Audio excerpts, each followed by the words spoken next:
ГСП онлайн. Городские новости сейчас. 10 января в дежурную часть полиции поступил звонок из салона сотовой связи. Сотрудники сообщили, что подозрительный мужчина пытается провести незаконную операцию с помощью терминала. Это уже не первый случай. Были заведены уголовные дела, но засечь преступника полиции не удавалось. И вот повезло. Мужчина решил незаконно пополнить счета Киви кошельков.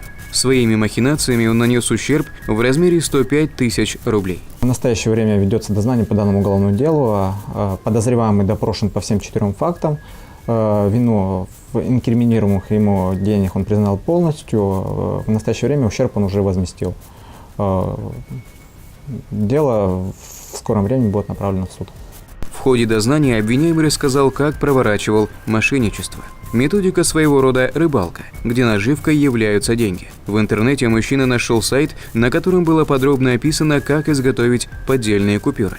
К деньгам присоединилась леска. С помощью нее злоумышленник по несколько раз мог провести через терминал одну и ту же купюру.